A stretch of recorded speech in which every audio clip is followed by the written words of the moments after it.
Saya Jendro Yohanes Abdullah, saya berasal dari Universitas Citra Bangsa, Prodi Pendidikan Guru Sekolah Dasar semester 5. Di sini saya akan mengajarkan materi bahasa Inggris, yaitu simple past tense.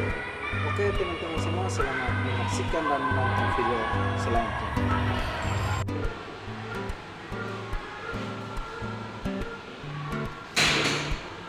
Selamat pagi anak-anak.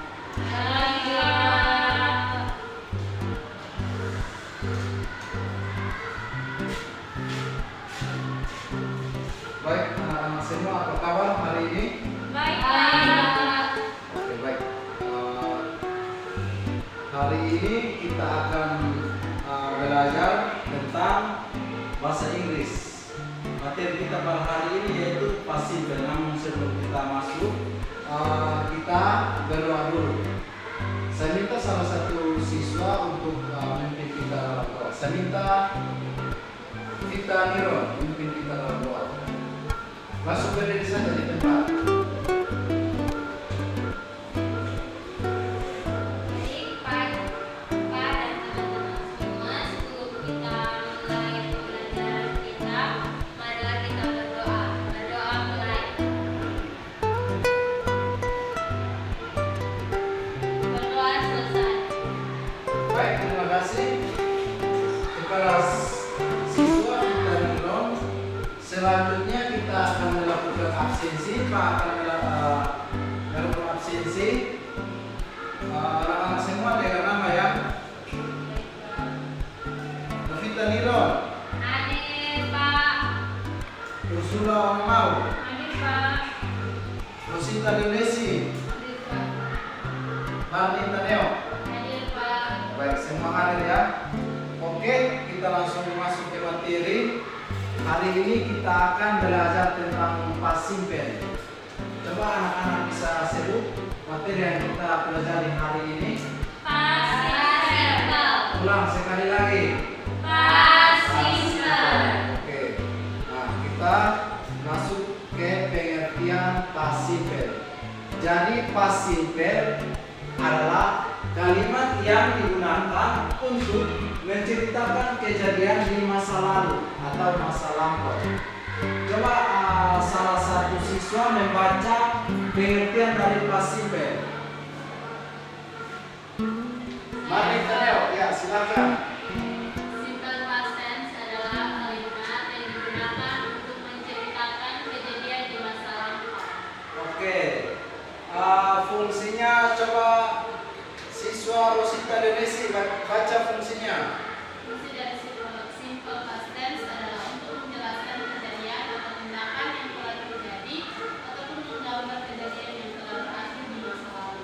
Oke, baik. Terima kasih kepada dua anak yang sudah membaca tentang pengertian dari simple past tense. Jadi simple past tense adalah kalimat yang digunakan untuk menceritakan kejadian pada masa lampau atau yang sudah terjadi di masa lampau.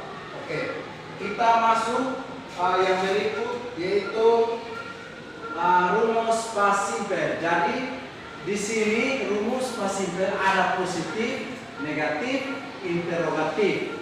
Nah, di sini ada subjek, verb to, objek, dan keterangan tempat atau waktu. Negatif ada subjek, ada did, tambah not, verb one, objek, dan tempat. Dan interrogatif ada did, tambah subjek, verb one, objek, dan tempat keterangan waktu. Anak-anak coba perhatikan rumus yang Pak sudah tampilkan di layar. Bisa lihat rumusnya.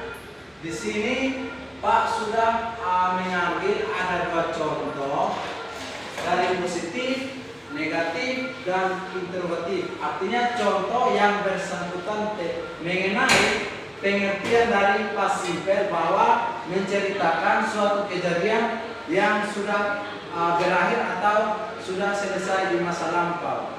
Oke, di sini Pak mengambil salah satu contoh yaitu Dina went to Brazil last week. Artinya, coba anak-anak baca ada terjemahannya di situ. Coba baca terjemahannya. Dina pergi. Berhasil minggu lalu. Coba ulang sekali lagi. Dina pergi ke Brasil minggu lalu. Oke. Nah, di sini Pak sudah membuat positif, negatif, dan interrogatif. Di sini Pak sudah membuat. Nah, Dina did not go to Brazil last week. Artinya Dina tidak pergi ke Brasil minggu lalu. Dan interrogatifnya, did Dina go to Brazil last week? Apakah Dina pergi ke Brasil minggu lalu? Nah, itu interrogatifnya. Oke. Dan anak-anak harus mengetahui bahwa di sini ada kata kerjanya. Dan kata kerja itu ada yang reguler dan ada yang irreguler. Nah, di sini Pak mengambil salah satu contoh kata yang Pak gunakan di sini yaitu kata kerja when. Nah, when ini Pak mengambil dari kata kerja irreguler, artinya kata kerja yang tidak beraturan. Nah, verb one, nah di sini verb one dari when yaitu go. Go, yang kata kerja verb kedua itu adalah when. Kata kerja verb 1, 2, 3 ketiga dari when yaitu gone. Anak-anak bisa lihat kenapa di sini kata kerjanya when dan kenapa di sininya go. Coba salah satu siswa bisa menjelaskan? Saya Pak. Ya, silakan Vita. Karena when itu masuk pada kata kerja kedua. Oke. Sedangkan go itu kata kerja pertama. Oke, masih ada lagi? Baik, terima kasih kepada siswa Vita Niron. Baik, seperti yang sudah dijelaskan dari Vita bahwa kata kerja go itu kata kerja verb one atau kata kerja pertama. Nah, when itu kata kerja kedua. Nah, di sini Pak menggunakan yang seperti tadi Vita jelaskan seperti rumus yang sudah ada ya, rumus past simple, yaitu positifnya kita menggunakan kata kerja verb to dan negatif dan interrogatif kita menggunakan kata kerja pertama atau verb one. Oke, Pak, ada contoh lagi yang berikut. Ada di sini coba anak-anak bisa membaca Pak yang contoh berikut yaitu mereka berlibur di Amerika tahun lalu. Coba anak Marni membaca menggunakan bahasa Inggris dari contoh yang kedua ini.